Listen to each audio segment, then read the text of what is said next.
Hey guys, this is Rise, and I'm back with another solo commentary for the first time in quite a while. Now, this is actually going to be a special one. I haven't done one in a while, of course, but this one I had to do. Why? Because it's FireBatHero, that's right. And who is he playing? Well, that's the guy right there, Hyvaa. So let me give you a little bit of an introduction to both of these players.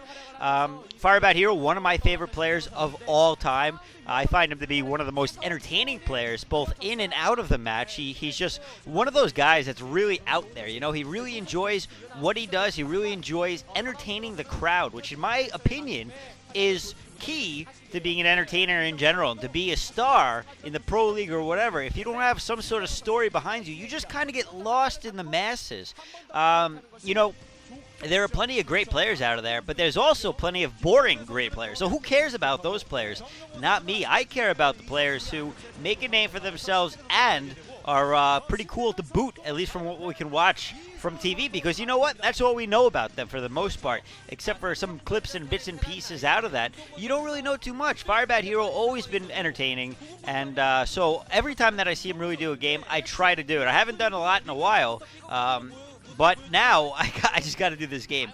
Now he's playing against Hyvaa. This is actually in the Estro versus Samsung Khan match. And Samsung Khan hasn't been playing all that great lately, which is striking me as very odd for the most part, because they got like 3 of the top players in the world right now on their team, you know? And it's like, how are you not winning all these matches?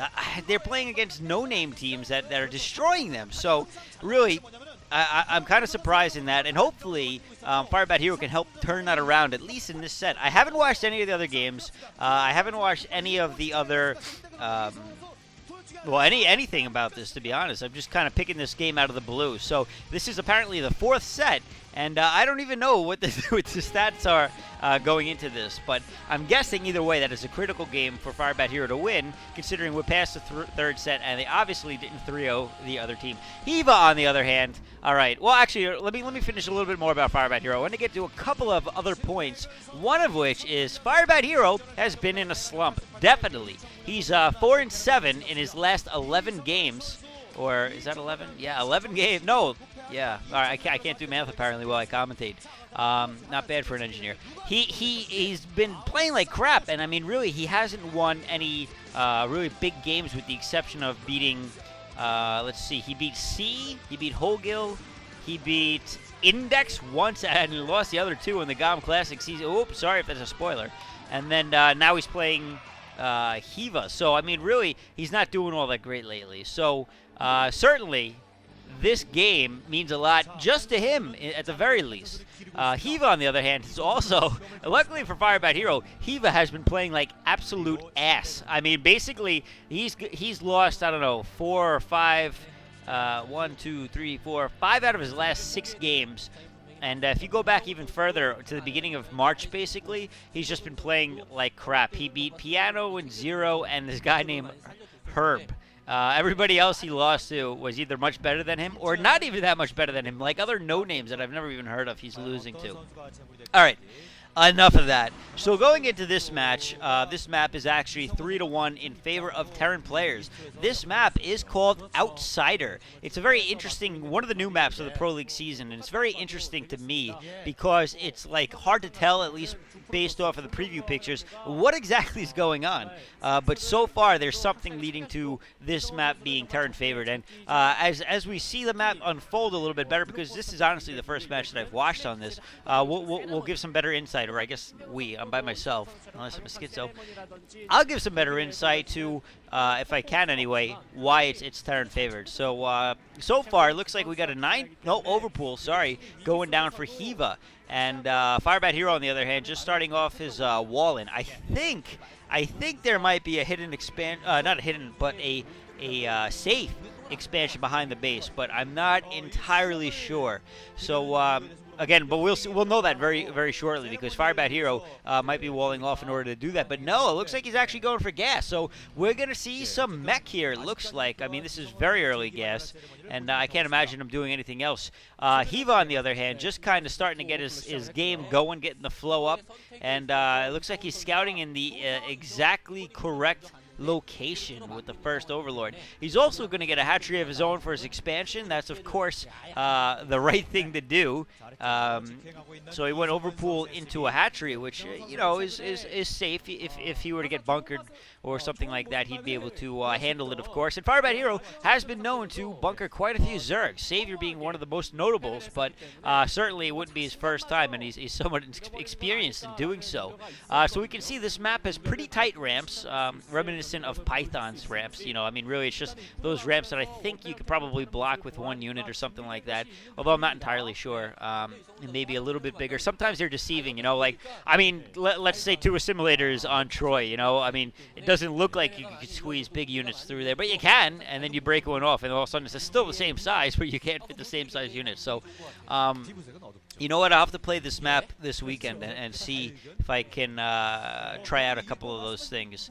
Anyway, all right, so we got FireBatHero Scout being picked apart by a couple of Lings, and it looks like he's going to try to, yeah, he's going to, oh, he gets taken out. So Hyvaa getting the Scout down pretty early. He's got 6 Lings out, and looks like he's tech into lair with 2 hatcheries, and there is the factory for FireBatHero. It looks like he's going to be very well prepared for any rush that might come in from some Lings.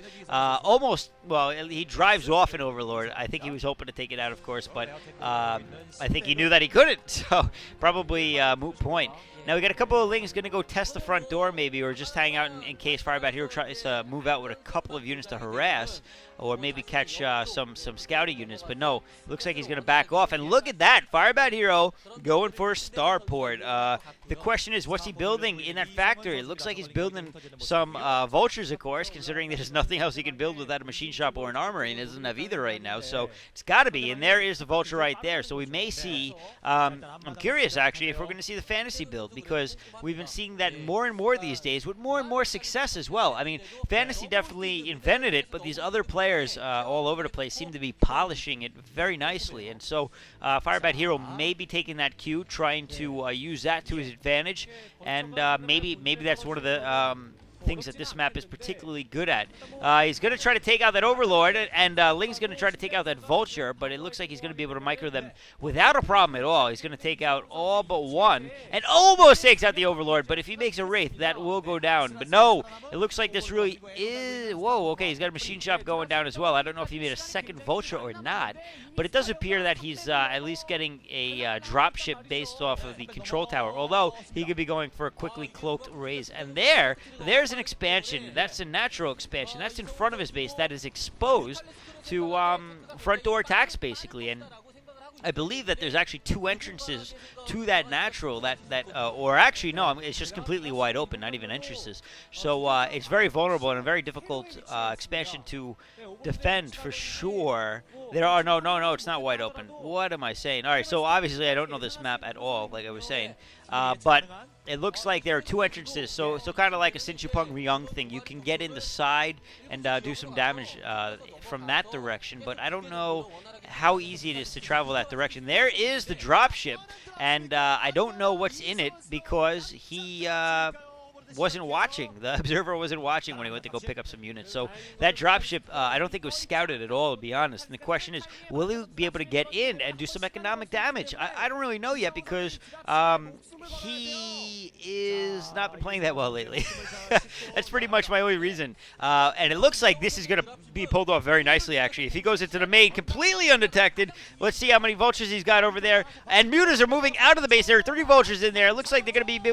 Oh, they're going to pick off 1, 2, 3 drones. They obviously take 3 hits to take out, but he's doing a great job. 4 drones, 5 drones, 6 drones, 7 drones. It looks like he gets 8 drones. Oh, that was so worth it. 8 drones very early on for 3 vultures. Great trade. And now he's going to be back in his base in time to defend. He's got turrets up already, so good timing on that. A Valkyrie out, so obviously this really is the fantasy build, no question about it. Oh, he's got to watch out for that dropship. If he's not careful, he's going to lose it. And no, for some reason it looks like Hyvaa deciding to go somewhere else. And Ling's in the middle of the base. And FireBatHero, this is the weakness of the fantasy build. There are not many units. And look at that, though. The Valkyrie able just to pick apart mutas and force them out of his base very quickly. Those Lings causing so much trouble, though. And those turrets plus Valkyries are going to do a great job at deterring this attack. And really, FireBatHero should be able to handle this. Now with 2 Valkyries out, again, that's just going to rip apart those mutas. They do so much damage so quick.